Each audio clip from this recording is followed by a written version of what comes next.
জাপানে একজন পৌরাণিক রানী ছিল। তার ছিল জীবন দেওয়া বা মৃত্যু ঘটানোর ক্ষমতা। যার গায়ে তিনি হাত রাখতেন সে মারা যেত।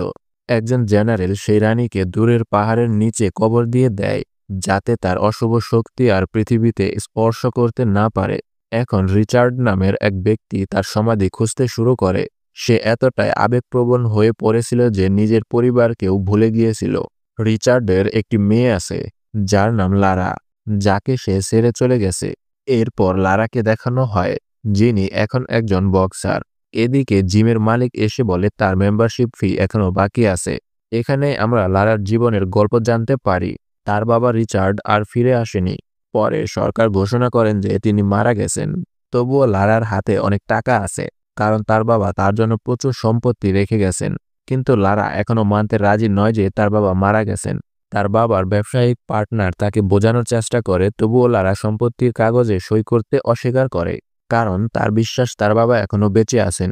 শেষ পর্যন্ত সেই পার্টনার তাকে বোঝায় যে যদি সে সই না করে তবে সম্পত্তি নিলামে বিক্রি হয়ে যাবে। তখন লারা সই করতে রাজি হয়, আর সেই সময় জানতে পারে তার বাবা তার জন্য একটি জাপানিজ পাজেল রেখে গেছে। পাজেলটি সমাধান করার পর সে একটি নোট খুঁজে পায়।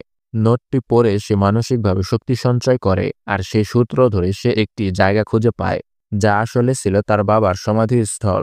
সে জায়গায় গিয়ে তার বাবার নামের প্রথম অক্ষর চাপে, আর যে চাবিটি সে পেয়েছিল তা দিয়ে দরজাটি খোলে। এবার গুহার দরজা খুলে যায়। ভেতরে গিয়ে দেখে তার বাবা কোথায় সময় কাটাতেন। সেখানে লারা একটি ক্যামেরা খুঁজে পায়, যেখানে তার বাবার রেকর্ড করা একটি বার্তা ছিল। ভিডিওতে রিচার্ড বলে, আমি বেরিয়ে পড়েছি এটা প্রমাণ করার জন্য যে অতিপ্রকৃত শক্তি এখনো বিদ্যমান। তারপর আমি সেই জাপানিজ রানীর বিষয়ে জানতে পারি। আমি তাকে খুঁজতে বের হয়েছিলাম, কারণ তোমার মাকে হারিয়ে আমি ভীষণ ভেঙে পড়েছিলাম। আমি ভেবেছিলাম আমি যদি সেই রানীর সমাধি খুঁজে পাই তাহলে হয়তো তোমার মাকে আত্মার জগৎ থেকে ফিরিয়ে আনতে পারবো। এখন তোমাকেই আমার কাজটি শেষ করতে হবে, আর রানীর তথ্য ধ্বংস করতে হবে, যাতে কোনো ভুল মানুষের হাতে তা না পড়ে। বাবার বার্তা শুনে লারা চারপাশের জিনিসপত্র দেখে, বুঝতে পারে কে কে তার বাবাকে সাহায্য করেছিল। তারপর সে বাবার সম্পত্তি ব্যবহার করে ঋণ নেন, টাকা জোগাড় করে হংকংয়ের উদ্দেশ্যে রওনা দেয়। সেখানে সে তার বাবার শেষ দেখা জাহাজটির খোঁজ করতে থাকে। ঠিক তখনই কিছু চোর এসে তার ব্যাগ ছিনিয়ে নেয়, কিন্তু ভুল করে তারা অন্য মেয়ের ব্যাগ নিয়ে যায়। লারা তখন তাদের পিছে ধাওয়া করে, তার বক্সিং দক্ষতা দেখিয়ে তাদের ব্যাগ ফেরত আনতে বাধ্য করে। পরে সে জাহাজের মালিকের সাথে দেখা করে, যে বলে তার বাবাও তোমার বাবাকে সাহায্য করেছে, কিন্তু তিনিও আর ফিরে আসেনি। আমি জানি না তিনি বেঁচে আছেন কিনা। তখন লারা বলে, আমরা একসাথে আমাদের বাবাদের খুঁজে বের করতে পারি। সে তার বাবার নোট থেকে দ্বীপটির অবস্থানও জেনে যায়, কিন্তু সে জানত না যে সেই দ্বীপটা কতটা বিপজ্জনক। তাই জাহাজের মালিক সেখানে যেতে অস্বীকার করে, কিন্তু লারা তাকে সামান্য টাকার প্রলোভন দেয়, কারণ জাহাজের মালিক ঋণে জর্জরিত ছিল। অবশেষে সে রাজি হয় লারাকে সাহায্য করতে, যদিও সে জানত এই কাজটা কতটা বিপজ্জনক। তাদের যাত্রাপথে লারা তার বাবার রেখে যাওয়া ধাঁধাটি সমাধান করে। তখন সে জানতে পারে যে হিমিকো নামের সেই রানীর পেছনে একটি অশুভ সংগঠন কাজ করছে। তারাও সেই রানীর সমাধি খুঁজছিল। কিন্তু লারা পাজলটি সমাধান করতে করতে বাসের ভেতরে ঘুমিয়ে পড়ে। হঠাৎ একটি ধাক্কায় তার ঘুম ভেঙে যায়। তাদের জাহাজ দ্বীপে পৌঁছে গেছে। দ্বীপের চারপাশে ছিল ভয়ঙ্কর ঢেউ। যখন জাহাজের মালিক আর নিয়ন্ত্রণ রাখতে পারছিল না, তখন সে লারাকে লাফ দিতে বলে। লারা তার বাবার কাগজপত্র সংগ্রহ করছিল। এমন সময় বিশাল এক ঢেউ এসে তাকে ভাসিয়ে নিয়ে যায়। ঝড় এতটাই ভয়ঙ্কর ছিল যে লারা জাহাজ থেকে সমুদ্রে পড়ে যায়। জাহাজটি পাথরে ধাক্কা খেয়ে টুকরো টুকরো হয়ে যায়। লারা যখন জ্ঞান ফিরে পায়, দেখে সে একদল লোকের সামনে পড়েছে। দলের নেতা লারাকে বলে, তোমার বাবাকে আমি মেরেছি শুধু রানীর সমাধি খুঁজে বের করার জন্য। তারা লারার ব্যাগ থেকে তার বাবার ডায়েরিটা নিয়ে নেয়। এখন তারা লারাকে শ্রমিকের মতো কাজ করায় এবং হিমিকোর সমাধির ঠিকানার দিকে রওনা হয়। জাহাজের মালিকও সেখানে ছিল এবং সে লারাকে সাহায্য করে। সে লারাকে পালাতে বলে, কিন্তু পালানোর সময় লারা গভীর পানিতে পড়ে যায়।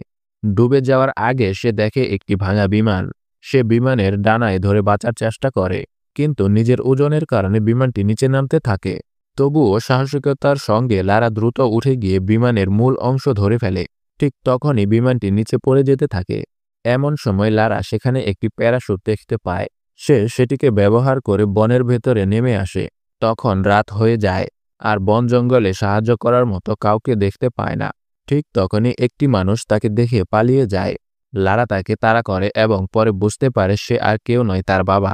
অনেক বছর পর মেয়েকে দেখে রিচার্ড আনন্দে কেঁদে ফেলে। পরদিন সকালে লারা তার বাবাকে সবকিছু জানায়। অশুভ দলটি তার বাবার বই নিয়ে গেছে, যেখানে রানীর সব তথ্য ছিল। এই কথা শুনে তার বাবা রেগে যান এবং বলেন, লারা, তুমি কি আমার বার্তা শোনোনি? আমি তো বলেছিলাম এইগুলো ধ্বংস করে দাও। এখন পুরো পৃথিবী বিপদের মুখে। এই কথা শুনে লারা সঙ্গে সঙ্গে দৌড়ে সেখানে ফিরে যায়। সে তীর ধনুক নিয়ে শত্রুদের উপর আক্রমণ করে। তারা অবশেষে রানীর সমাধি খুঁজে পায়, কিন্তু প্রবেশদ্বার কোথায় কেউ জানে না। লারার বাবাও সেখানে পৌঁছে যায়, কিন্তু দলনেতা তাকে ধরে ফেলে। এখন লারার উপর দায়িত্ব পড়ে প্রবেশপথের বাধা সমাধান করার। সে মস্তিষ্ক খাটিয়ে বাধাটি সমাধান করে, আর দরজাটি খুলে যায়। তারা একে একে গুহার ভেতরে প্রবেশ করে, কিন্তু একটি ভুল পদক্ষেপের কারণে তাদের একটি সঙ্গী মারা যায়। তারা সামনে একটি গভীর খাদ দেখতে পায়, যার ভেতরে অনেক কঙ্কাল পড়ে আছে। এই দৃশ্য দেখে সবাই আতঙ্কিত হয়ে যায়। তখন দেয়ালে আরেকটি দাদা দেখতে পায় তারা। ঠিক তখনই গুহার দরজা বন্ধ হয়ে যায়, আর তাদের পায়ের নিচের মাটি ফেটে পড়ে। লারা পড়ে যাওয়া এড়িয়ে দেয়ালের কাছে ফিরে আসে এবং বুঝতে পারে ধাঁধাটি আসল বেরোনোর পথ। তারা দেয়ালে বিভিন্ন রঙের সূত্র সাজাতে থাকে, কিন্তু কিছুতেই মিল খুঁজে পাচ্ছিল না। তখন লারা বুঝে ফেলে সবুজ রং মানে স্বাধীনতা। সে সঙ্গে সঙ্গে সবুজ রং বসিয়ে দেয় আর দরজাটি খুলে যায়। দরজা খোলার সঙ্গে সঙ্গে তারা রানীর সমাধি দেখতে পায়। সমাধি খোলার পর রানীকে দেখতে সাধারণ মানুষের মতো লাগে, কিন্তু মুহূর্তেই তিনি কঙ্কালে পরিণত হয়। দলনেতার এক সঙ্গী রানীকে তুলতে গেলে তার হাতে সংক্রমণ ছড়িয়ে পড়ে। ভয়ঙ্কর যন্ত্রণায় সে চিৎকার করে মারা যায়। এই দৃশ্য দেখে লারা বুঝে ফেলে রানী কোনো জাদুকরী ছিল না, বরং তিনি এক সংক্রমণে আক্রান্ত ছিল। এই কারণে যাকে স্পর্শ করতেন সে মারা যেত। তাই পৃথিবীকে রক্ষা করার জন্য রানী নিজে আত্মহত্যা করেছিলেন। রিচার্ড ও লারা দলনেতাকে অনুরোধ করে রানীর দেহ এখান থেকে না নিতে, কিন্তু সে কথা শোনে না। রানীর আঙ্গুল কেটে নিজের সঙ্গে রেখে দেয়। ঠিক তখনই রানীর যোদ্ধারা এসে লারার উপর আক্রমণ করে। আক্রমণের সময় লারার বাবাও সংক্রমিত হয়ে পড়ে। তিনি লারাকে বোঝান, আমাদের মধ্যে একজনকে এখানে থেকে সমাধি ধ্বংস করতে হবে, যাতে কেউ আর কখনোই এটি খুঁজে না পায়। আমি আর বাঁচব না, তাই তুমি এখান থেকে চলে যাও। বছরের পর বছর বাবার দেখা না পেয়ে লারা ভেঙে পড়ে। সে কাঁদতে কাঁদতে শেষবারের মতো বিদায় জানায়। তারপর সে দলনেতাকে খুঁজতে যায়। লারা দলনেতাকে খুঁজে পেলে প্রবল লড়াই শুরু করে। দলনেতাও লারাকে মারতে থাকে। শেষে লারা সেই রানীটার কাটা আঙ্গুল দলনেতার মুখে ঢুকিয়ে দেয় এবং তাকে কঙ্কালের মধ্যে ফেলে দেয়। ঠিক তখনই সমাধির ভেতরে বিস্ফোরণ ঘটে। লারা দ্রুত দৌড়ে বেরিয়ে আসে। তার গতি এত বেশি ছিল যে সে বেরোনের দরজায় পৌঁছে যায়, কিন্তু সেখানে আটকে যায়। সৌভাগ্যবশত জাহাজের মালিক এসে তাকে বাঁচায়, আর সেখানে একটি হেলিকপ্টারও এসে পৌঁছায়। সবাই হেলিকপ্টার দখল করে নিরাপদে দ্বীপ থেকে বেরিয়ে আসার জন্য। তারপর দেখা যায় লারা লন্ডনে আছে। সে এখন তার বাবার সম্পত্তি গ্রহণ করেছে। কোম্পানির তালিকা দেখতে গিয়ে সে জানতে পারে একটি কোম্পানি অতিপ্রকৃত জিনিসপত্র দখল করে পৃথিবী শাসন করতে চায়, আর সেই কোম্পানির মালিক ছিল তার বাবার ব্যবসায়িক অংশীদার, যাকে আমরা সিনেমার শুরুতেই দেখেছিলাম। তার পরিকল্পনা ছিল লারাকে ব্যবসার ফাঁদে ফেলে তার পথে বাধা না হতে দেওয়া। সবকিছু বুঝে লারা সিদ্ধান্ত নেয় সে তাদের বিরুদ্ধে লড়বে, কখনোই তাদের এই পরিকল্পনা সফল হতে দেবে না। এভাবেই সিনেমাটির শেষ হয়। সম্পূর্ণ ভিডিও দেখার জন্য ধন্যবাদ।